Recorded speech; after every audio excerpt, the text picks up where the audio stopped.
Alysa Liu wasn't supposed to be here. 2 years ago, she couldn't even find her skates in her closet. And now she just became the first American woman to win a world title in 19 years, while skating with raccoon-striped hair and a smile that says the Olympics don't scare her anymore. But can a girl who openly admits she hated figure skating actually survive the pressure of being the favorite? Or is her rebellion about to blow up the entire sport?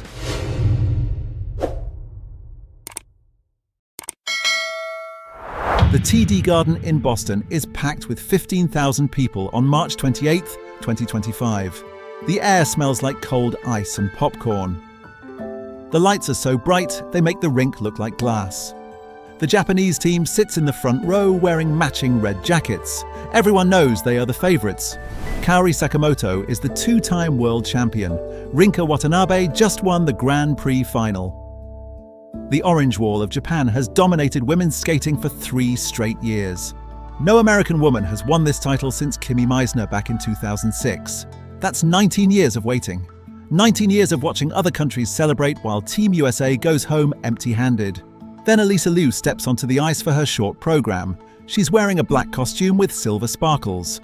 Her hair has bold streaks of blonde and brown that look like a raccoon's tail. Some people call it rebellious. Others call it disrespectful. Alysa calls it herself. The music starts and she takes off. Her blades cut into the ice with sharp scraping sounds. She glides into her opening combination and the crowd leans forward. This is the moment that separates champions from everyone else. She launches into her triple axel, 3.5 rotations in the air. Her body spins so fast it looks like a blur. Then she lands.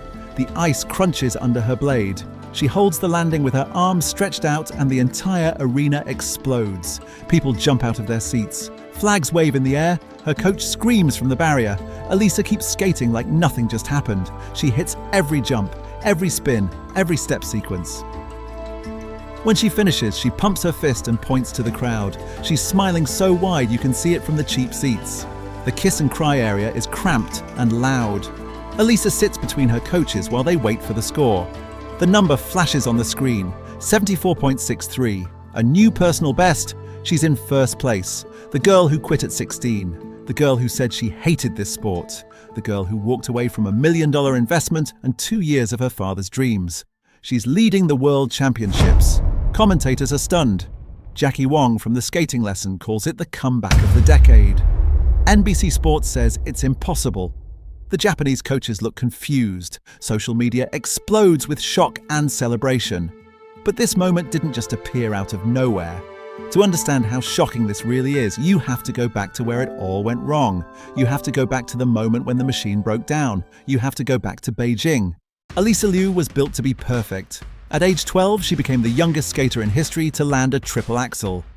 The jump requires 3.5 rotations in less than 1 second. Most adult women can't do it. Alysa did it before she even started high school.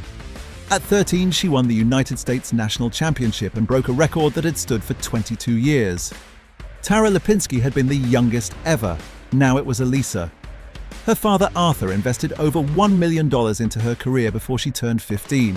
Private coaches, ice time, choreography, travel to competitions across the world. Every dollar had a purpose. Every hour had a schedule.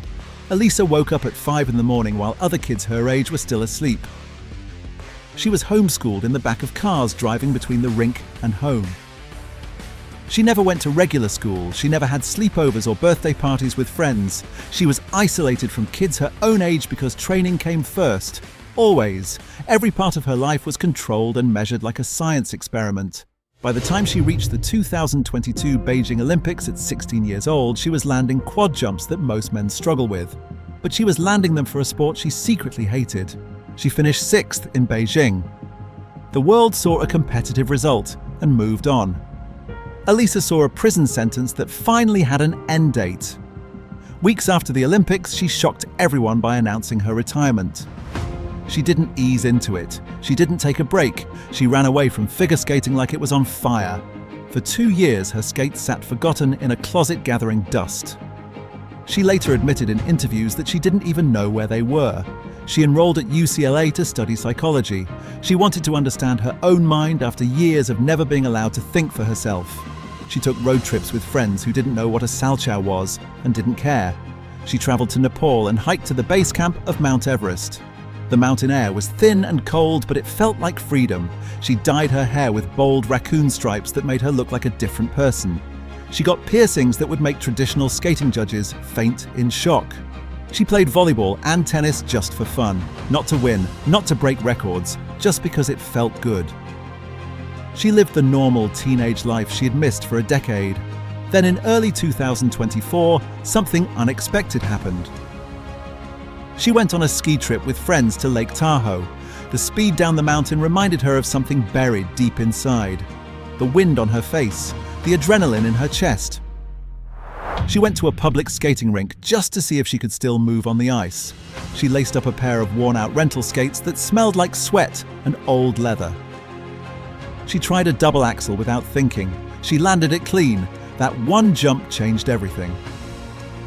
If Alysa was coming back to figure skating, it would be on her terms and nobody else's. No more 5 a.m. wake-up calls dictated by her father's schedule. No more isolation in the back of cars with textbooks instead of friends. No more performing for other people's dreams while her own got buried. She chose her own coaches who treated her like a partner instead of a project. She picked her own music without asking permission. She designed her own costumes that reflected who she actually was.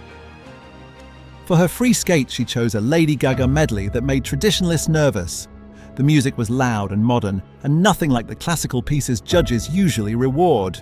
She wore outfits that were edgy and bold with sharp lines and dark colors.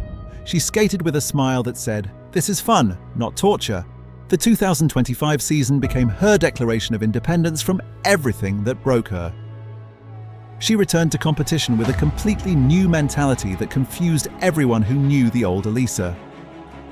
She told reporters after practice sessions that medals don't validate her anymore. She gives herself validation when she creates art on the ice. She views competitions as a stage for performing, not a test she has to pass or fail. She wants to hype people up and give them an experience they'll remember. This philosophy became her secret weapon that nobody saw coming. While her rivals from Japan and Korea skated under crushing pressure from their national federations and millions of fans, Alysa skated for the dopamine hit. The rush of landing a jump, the joy of moving to music she loved. At the 2025 World Championships in Boston, she proved that joy beats pressure every single time. A short program score of 74.63 shocked the entire field. Coaches checked the numbers twice because they couldn't believe it. Her free skate the next night was a revelation that silenced every critic. She skated with a maturity and confidence her younger self never had access to. She landed her triple axel. She nailed her triple-triple combination. She smiled through the step sequence like she was at a party instead of the biggest competition of the year. When the final scores came up on the screen, history rewrote itself. She became the first American woman to win the world title in 19 years. The drought that had haunted United States figure skating since Kimi Meisner in 2006 was finally over. Commentators called it impossible. But the most important part wasn't the gold medal sitting heavy around her neck. It was her reaction in the kiss and cry when the score appeared. She cried not because she won, but because she felt proud of the performance itself. She had reclaimed the sport that once destroyed her. The world title made her the favorite for the Milano Olympics. But Alysa Liu as an Olympic favorite is a dangerous combination because she doesn't care about being the favorite, and that's exactly what makes her unstoppable. The Milano Games arrived in February 2026, and chaos followed Alysa everywhere she went. During the team event on the opening week, a vice presidential motorcade paralyzed the streets of Milan. Security blocked every route to the arena. Alysa was trapped in a van with her coaches while her competitors were already on the ice doing their final warm-ups. The clock ticked down. 5 minutes until her skate. 4 minutes. 3. Most athletes would have panicked and fallen apart under that kind of pressure. Most would have arrived in tears with their Olympic dreams crushed by a traffic jam. When Alysa finally burst through the arena doors with only minutes to spare, she wasn't crying or shaking. She was laughing. She laced up her skates in a blur of flying fingers and loose hair. She skipped the entire televised warm-up that every other skater uses to calm their nerves.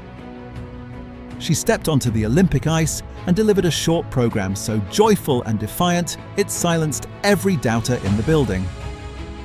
When she landed her double axel with a slight wobble that made the blade scrape sideways, she didn't grimace or look at the judges with fear in her eyes.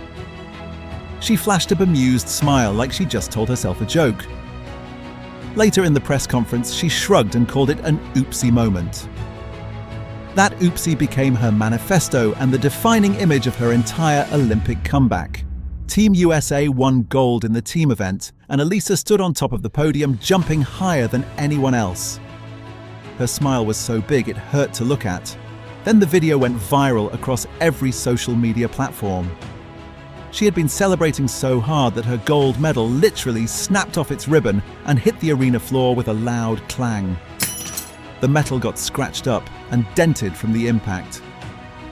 Olympic officials made her hand the broken medal back so they could give her a replacement that looked perfect. Alysa pushed back and said she actually liked the dented medal better. She felt attached to it because it had been through the chaos with her. To her, that broken, scratched medal reflected her own career perfectly. Not perfect, a little damaged, but entirely real and earned through joy instead of suffering. Tonight, Alysa Liu steps onto the ice for the individual women's short program. She's the reigning world champion. She's the favorite to end a 24-year drought for American individual gold. But if you look at her in the warm-up area backstage, you'll see her clutching a plushie of Pochita from the anime Chainsaw Man and smiling with her teammates Amber Glenn and Isabeau Levito. They call themselves the Blade Angels. She's not thinking about the national anthem or the podium or the pressure. She's thinking about the performance and the joy of moving on ice. Because Alysa Liu already won the most important race of 2026. She won the right to be exactly who she is. Milan is watching, the raccoon hair is ready, and the oopsie queen is taking her stage.